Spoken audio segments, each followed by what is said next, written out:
इस skilling lab की जो घोषणा बजट में की गई है, उसके पीछे यही सोच है। साथियों, आज tourism industry, drone industry, animation और कार्टून इंडस्ट्री, डिफेंस इंडस्ट्री, ऐसी इंडस्ट्री पर हमारा बहुत अधिक फोकस है। इन सेक्टर्स से जुड़े मौजूदा उद्योगों और स्टार्टअप के लिए हमें ट्रेन मैन पावर की आवश्यकता है। एनिमेशन, विजुअल इफेक्ट, गेमिंग और कॉमिक, इस सेक्टर के विकास के लिए टास्क फोर्स का गठन इसमें बहुत मदद करने वाला है। इसी तरह अर्बन प्लानिंग और डिजाइनिंग देश की जरूरत भी है और युवाओं के लिए अवसर भी है। आजादी के अमृत काल में भारत अपने अर्बन लैंडस्केप को ट्रांसफॉर्म करने की तरफ तेजी से बढ़ रहा है। इसलिए एआईसीटीई जैसी संस्थानों से देश की ये विशेष अपेक्षा है कि इससे जुड़ी पढ़ाई और ट्रेनिंग में निरंतर सुधार हो। साथियों, एजुकेशन सेक्टर के द्वारा हम आत्मनिर्भर भारत के अभियान को कैसे सशक्त करेंगे, इस पर आप सभी के इनपुट्स देश के काम आएंगे। मुझे विश्वास है कि हम सभी के साझा प्रयासों से बजट में तय लक्ष्यों को हम तेजी से लागू कर पाएंगे। मैं ये भी कहना चाहूंगा कि हमारी प्राथमिक शिक्षा है, गांव तक अनुभव ये आ रहा है कि स्मार्ट क्लास के द्वारा, एनिमेशन के द्वारा, दूर सुदूर लॉन्ग डिस्टेंस एजुकेशन के द्वारा, या हमारी जो नई कल्पना है कि वन क्लास वन चैनल, गांव तक हम अच्छी क्वालिटी की शिक्षा का प्रबंध कर सकते हैं। बजट में इसका प्रावधान है, हम इसको लागू कैसे करें।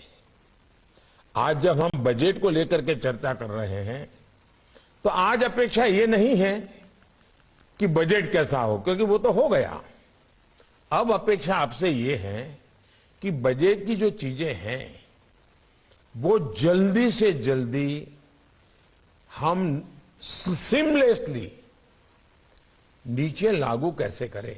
आपने बजट का अध्ययन किया होगा, आप फील्ड में काम करते हैं।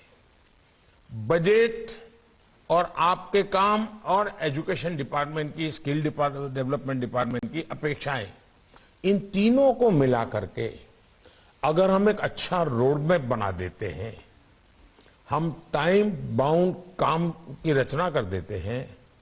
हमारे यहां आपने देखा होगा कि बजट हमने करीब 1 महीना प्रीपोन कर दिया। पहले बजट 28 फरवरी को होता था, अब हम इसको 1 फरवरी को ले गए। क्यों? तो बजट 1 अप्रैल से लागू हो उसके पहले बजट पर हर कोई डिटेल व्यवस्था कर ले, ताकि 1 अप्रैल से ही बजट को हम धरती पर उतारना शुरू कर सके, हमारा समय बर्बाद ना हो। और मैं चाहूंगा कि आप लोग उसमें काफी, अब जैसे आपने देखा होगा, ये ठीक है, कुछ चीजें ऐसी हैं जो एजुकेशन डिपार्टमेंट से जुड़ी हुई नहीं है। अब देश ने सोचा है कि बहुत बड़ी मात्रा में सैनिक स्कूलों को हम पब्लिक प्राइवेट पार्टनरशिप मॉडल की ओर आगे बढ़ेंगे। अब सैनिक स्कूल कैसे हो, पब्लिक प्राइवेट पार्टनरशिप का मॉडल क्या होगा, डिफेंस मिनिस्ट्री उसके लिए बजट देने वाली है। तो सैनिक स्कूल जो है बनेंगे, उसके टीचर की स्पेशल ट्रेनिंग कैसे होगी। आज जो हमारे टीचर्स ट्रेनिंग की व्यवस्थाएं हैं, उसमें सैनिक स्कूल के टीचर्स की स्पेशल ट्रेनिंग, क्योंकि उसमें फिजिकल पार्ट भी होगा, उसको हम कैसे कर सकेंगे। उसी प्रकार के स्पोर्ट्स हमारे देश में इस ओलंपिक के बाद स्पोर्ट्स ने एक विशेष आकर्षण पैदा किया है। स्किल की दुनिया का ये विषय तो है ही है, खेल जगत का भी है। क्योंकि टेक्निक, टेक्नोलॉजी, इसने भी अब स्पोर्ट्स में बहुत बड़ी जगह बना ली है। तो हम जब ये सोचते हैं उसमें हमारा कोई रोल हो सकता है क्या? कभी हमने सोचा है जिस देश में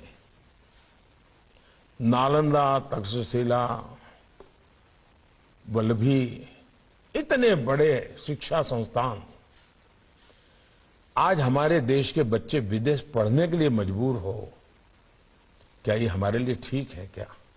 अड़ी सोमवार से शुक्रवार शाम 6 बजे सिर्फ TV9 भारतवर्ष पर।